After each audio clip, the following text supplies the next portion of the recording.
In 1994, I walked into a prison in Cambodia, and I met a 12-year-old boy who had been tortured and was denied access to counsel.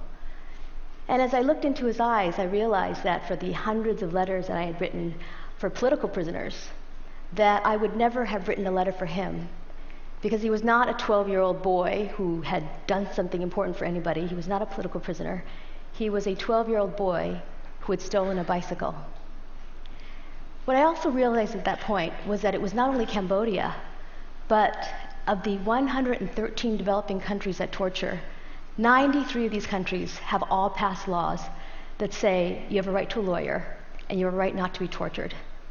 And what I recognized was that there was an incredible window of opportunity for us as a world community to come together and end torture as an investigative tool. We often think of torture as being political torture or reserved for just the worst. But in fact, 95% of torture today is not for political prisoners. It is for people who are in broken down legal systems. And unfortunately, because torture is the cheapest form of investigation, it's cheaper than having a legal system, cheaper than having a lawyer and early access to counsel. It is what happens most of the time. I believe today that it is possible for us as a world community, if we make a decision to come together and end torture as an investigative tool in our lifetime. But it will require three things. First is the training, empowerment, and connection of defenders worldwide. The second is ensuring that there is systematic early access to counsel. And the third is commitment. So in the year 2000, I began to wonder, what if we came together? Could we do something for these 93 countries? And I founded International Bridges to Justice, which has a specific mission of ending torture as an investigative tool and implementing due process rights in the 93 countries by placing trained lawyers at an early stage in police stations and in courtrooms. My first experiences, though, did come from Cambodia. And at the time, I remember first coming to Cambodia, and there were, in 1994, still less than 10 attorneys in the country because the Khmer Rouge had killed them all. And even 20 years later, there was only 10 lawyers in the country. So consequently, you'd walk into a prison, and not only would you meet 12-year-old boys, you'd meet women, and you'd say, "Why are you here?" One would say, "Well, I've been here for 10 years because my husband committed a crime, but they can't find him." So it was just a place where there was no rule of law. The first group of defenders came together, and I still remember, as I was training, I said, "Okay, what do you do for investigation?" And there was silence in the class, and finally one woman stood up, Pyongyokip, and she said nekru, which means teacher. She said, "I have defended more than 100 people, and I've never had to do any investigation because they all come with confessions." And we talked about, as a class, the fact that, number one, the confessions might not be reliable, but number two, we did not want to encourage the police to keep doing this, especially as it was now against the law. And it took a lot of courage for these defenders to decide that they would begin to stand up and support each other in implementing these laws. And I still remember the first cases where they came, all 25 together. She would stand up, and they were in the back, and they would support her. And the judges kept saying, "No, no, no, no. We're going to do things the exact same way we've been doing them." But one day, the perfect case came, and it was a woman who was a vegetable seller. She was sitting outside of a house. She says she actually saw the person run out, who she thinks stole whatever the jewelry was. But the police came, they got her, there was nothing on her. She was pregnant at the time, she had cigarette burns on her, she miscarried. And when they brought her case to the judge, for the first time he stood up and he said, "Yes, there's no evidence except for your tortured confession, and you will be released." And the defenders began to take cases over and over again, and you will see they have step by step began to change the course of history in Cambodia. But Cambodia is not alone. I used to think, well, is it Cambodia or is it other countries? But it is in so many countries. In Burundi, I walked into a prison, and it wasn't a 12-year-old boy, it was an 8-year-old boy for stealing a mobile phone. Or a woman, I picked up her baby, really cute baby, and I said, "Your baby's so cute." It wasn't a baby, she was 3. And she said, "Yeah, but she's why I'm here," because she was accused of stealing 2 diapers and an iron for her baby and still had been in prison. And when I walked up to the prison director, I said, you gotta let her out. A judge would let her out. And he said, okay, we can talk about it, but look at my prison. 80% of the 2,000 people here are without a lawyer. What can we do? So lawyers began to courageously stand up together to organize a system where they can take cases. But we realized that it's not only the training of the lawyers, but the connection of the lawyers that makes a difference. For example, in Cambodia, it was that Pyong Yuk-hee did not go alone, but she had 24 lawyers with her who stood up together. And in the same way in China, they always tell me, it's like a fresh wind in the desert when we can come together.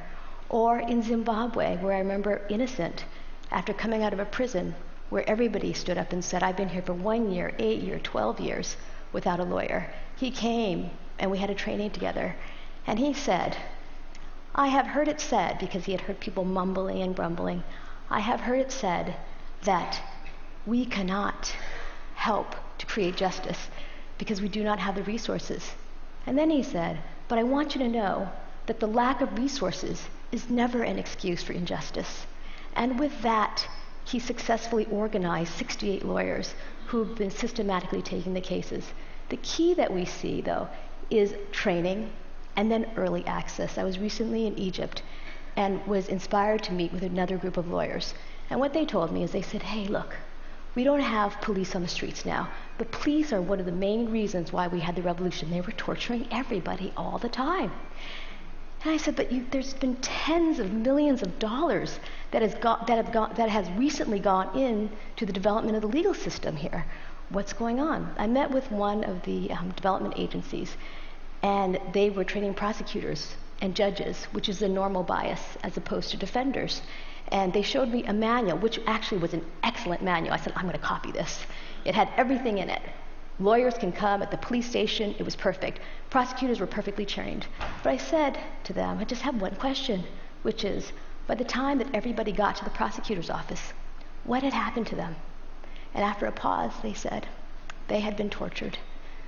So the pieces are not only the training of the lawyers, but us finding a way to systematically implement early access to counsel, because they are the safeguard in the system for people who are being tortured.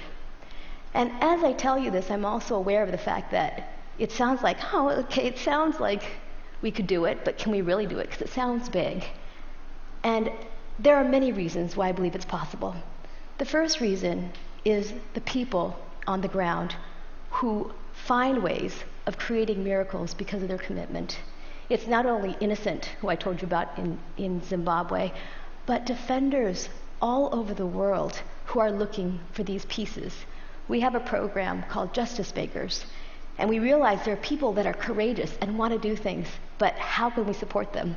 So it's an online contest where it's only $5,000 if you come up with an innovative way of implementing justice. And there are 30 justice makers throughout the world, from Sri Lanka to Swaziland to the DRC, who with $5,000 do amazing things through SMS programs, through paralegal programs, through whatever they can do. And it's not only these justice makers, but people who we courageously see figure out who their networks are and how they can move it forward. So in China, for instance, great laws came out where it says police cannot torture people or they will be punished. And I was sitting side by side with one of our very courageous lawyers and said, how can we get this out? How can we make sure that this is implemented? This is fantastic. And he said to me, well, do you have money? And I said, no. And he said, that's okay. We could still figure it out. And on December 4th, he organized 3,000 members of the Youth Communist League from 14 of the top law schools who organized themselves, developed posters with the new laws, and went to the police stations and began what he says is a nonviolent legal revolution to protect citizen rights. So I talked about the fact that we need to train and support defenders. We need to systematically implement early access to counsel.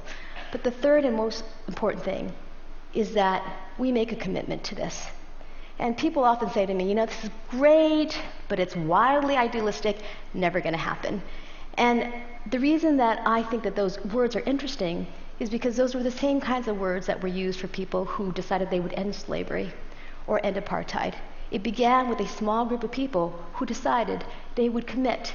Now, there's one of our favorite poems from the Defenders, which they share from each other, is, "Take courage, friends. The road is often long, the path is never clear, and the stakes are very high. But deep down, you are not alone." And I believe that if we can come together as a world community to support not only Defenders, but also everyone in the system who is looking towards it, we can end torture as an investigative tool. And always, because I'm sure the questions are, and I'd be happy to talk to you at any point, but what can I really do? Well, I would say this. First of all, you know what you can do. But second of all, I would leave you with the story of Vishnu, who actually was my inspiration for starting International Bridges in Nessus. Vishnu was a 4-year-old boy when I met him, who was born in a Cambodian prison in Kandal province. But because he was born in the prison, everybody loved him, including the guards. So he was the only one who was allowed to come in and out of the bars. So, there's bars. And by the time I met him, Vishnu was getting bigger, which means what gets bigger, your head gets bigger. So he would come to the first bar, the second bar, and then the third bar, and then really slowly move his head so he could fit through and come back third, second, first. And he would grab my pinky. Because what he wanted to do every day is he wanted to go visit. Now, he never quite made it to all of them every day, but he wanted to visit all 156 prisoners. And I would lift him and he would put his fingers through. Or if they were dark cells, it was like iron corrugated and he would put his fingers through. And most of the prisoners said that he was their greatest joy and their sunshine, and they looked forward to him. And I always thought, here's Vishnu. He's a 4-year-old boy. He's born in a prison with almost nothing, no material goods. But he had a sense of his own heroic journey, which I believe we are all born into. He said, probably, I can't do everything, but I'm one. I can do something, and I will do the one thing that I can do. So I thank you for having the prophetic imagination to imagine the shaping of a new world with us together, and invite you into this journey with us.